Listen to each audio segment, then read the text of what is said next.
This video, I'm going to be quite honest with all of you, it scared the hell out of me.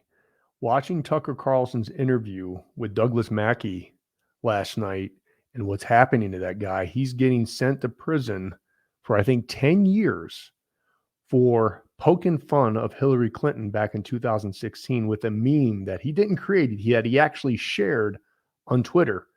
And coincidentally, when President Trump was removed as president and President Biden filled in, then the FBI came and arrested this guy.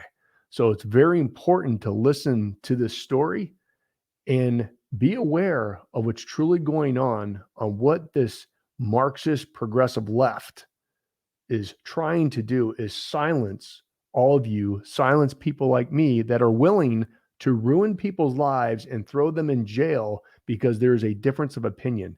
That is a direct violation of our First Amendment right. So listen in and let this anchor in of what they are willing to do. Told you even 10 years ago that you could be indicted by the federal government and go to prison for 10 years for making fun of Hillary Clinton on social media, you would not have believed it. It's a free country. We have free speech. But it turns out not only is that possible, it has likely become much more common because the actual war is over information. One of its first casualties is a man called Doug Mackey, who during the 2016 election made fun of Hillary Clinton on Twitter, and then a few years later found himself the subject of a federal raid, an indictment, and then a conviction. It's a shocking story. It's hard to believe it's happening in this country, but it is.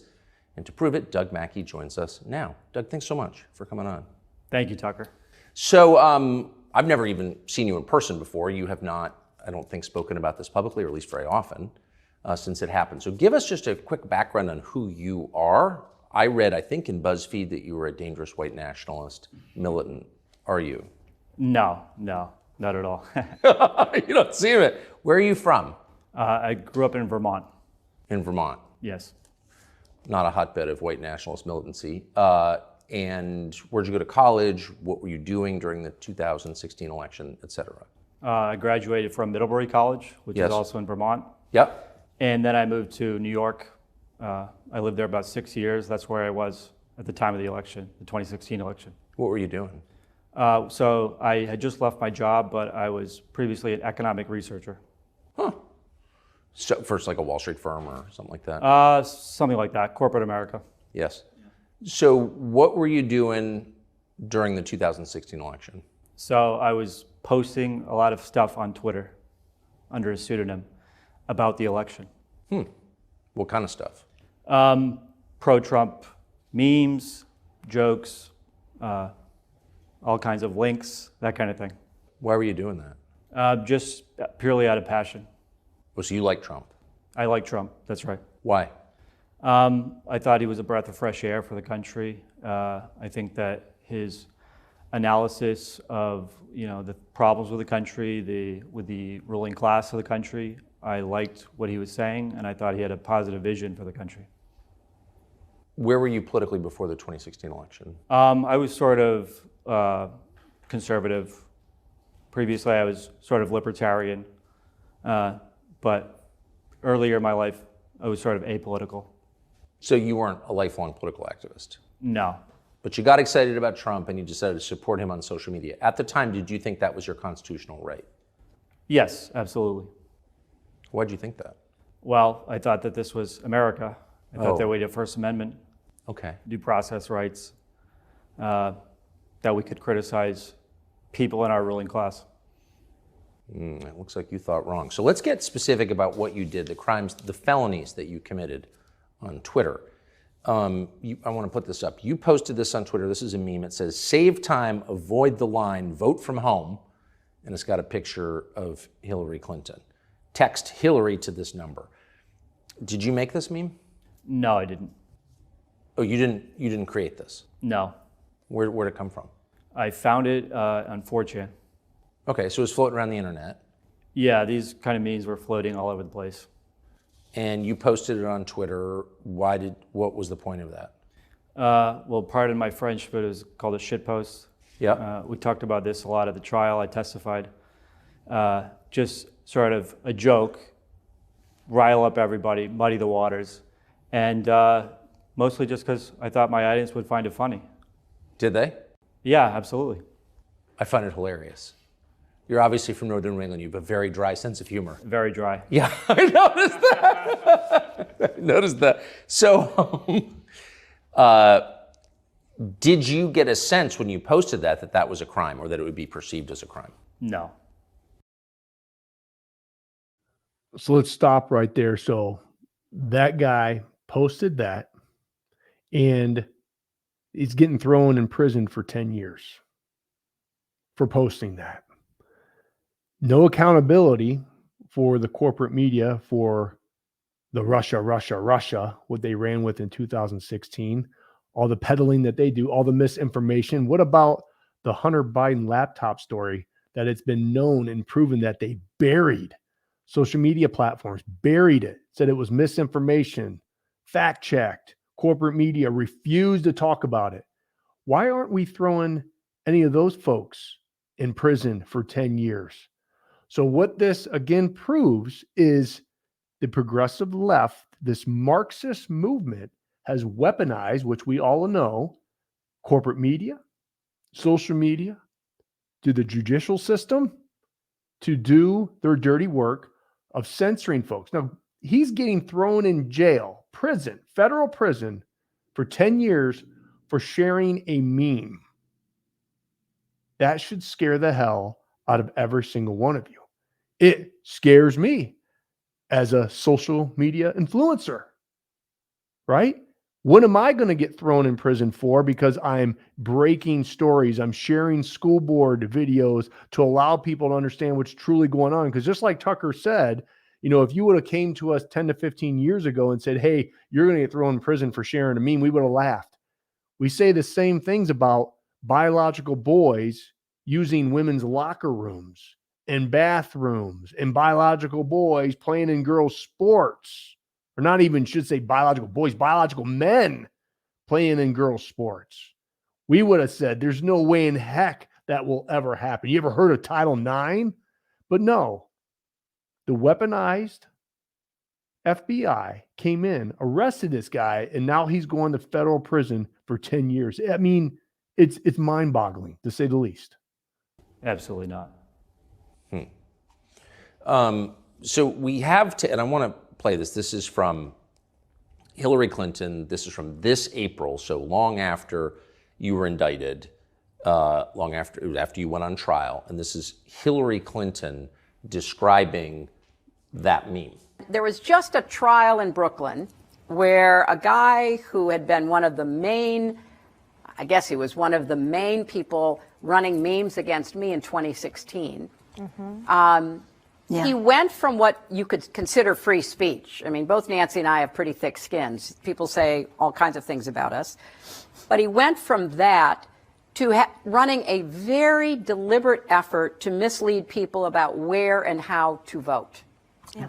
So it went from speech to action meant to subvert the election because thousands of people who they targeted through their algorithms. Oh, I can text my vote for Hillary Clinton. So Hillary Clinton, I want to deconstruct that in some greater detail in a minute, but Hillary Clinton apparently took that very seriously. You were using, quote, algorithms to subvert the election with that meme. I don't even really know what she means by that. I don't know how, I guess you post something and it gets taken up into algorithms. I'm not exactly sure. I was surprised that she said that. Did you have personal algorithms that you used? No. Okay. No, it's just copy, paste, and click a button. Yeah.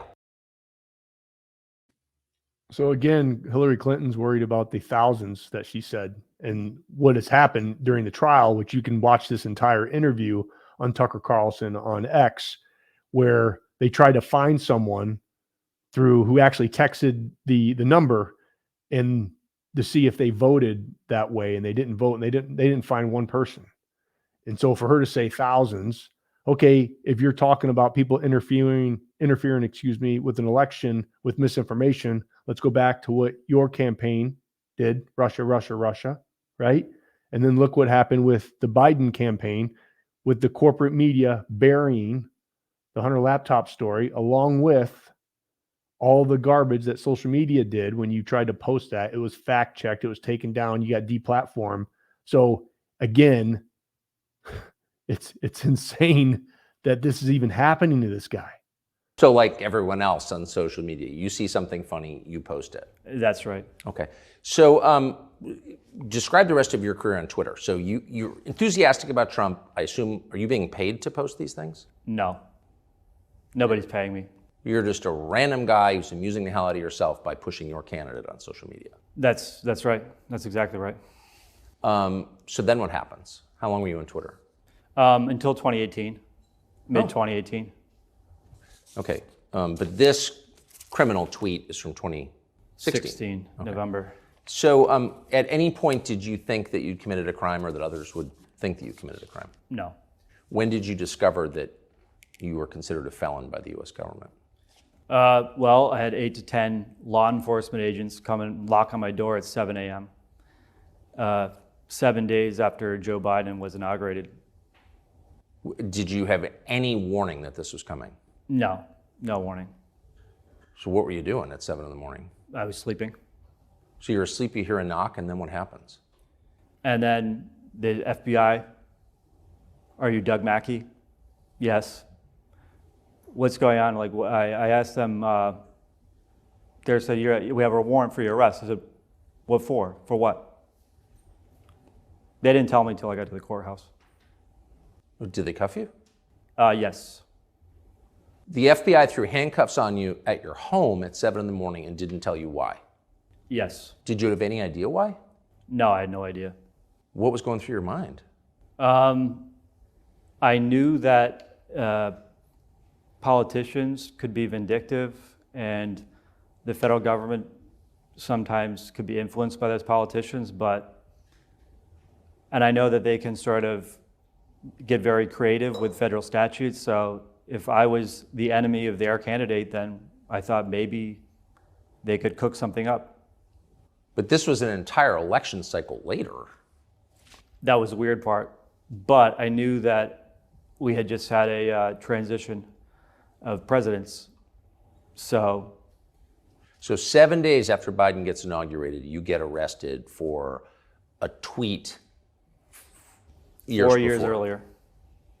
Yeah. What was your reaction? You know, it's crazy. I was a little bit surprised, but I wouldn't put anything past, what they can do. Unbelievable. Again, you can watch that entire interview on X with Tucker Carlson on his platform. I just wanted to share with you a couple clips just so you understand what's going on and what they're willing to do to people who are just doing their First Amendment right of freedom of speech. It's insane. It truly is. It's like we live in a clown world or a nightmare that we're all, are we going to wake up from this? And so again, we have to push this stuff out so people are aware of what's truly going on, because most of America doesn't even realize that this is happening. And if it wasn't for people like Tucker exposing it, the story would have just been buried. And if you look at the insanity of the situation, just like I talked about before, is if you really want to talk about election meddling and what they're willing to do, then you can go into what the Hillary Clinton campaign did with having the FBI spy on President Trump, Russia, the Hunter Biden laptop story that they buried on corporate media and social media would deplatform folks or fact check things. It's all misinformation. But they're willing to put this guy who shared a tweet of a picture that he didn't create, he shared it, thrown in prison for 10 years. That should scare the hell out of every single one of you. I know it does me. So continue to be aware, stand up for your rights, push back against this nonsense, because if you don't stand up against this kind of hot garbage, you're not going to have anything to stand up for here in the future, because your First Amendment right will be stripped away from you. And when that happens, we have fallen as a country. God bless you. God bless the state of Michigan, of course, and always, God bless these United States.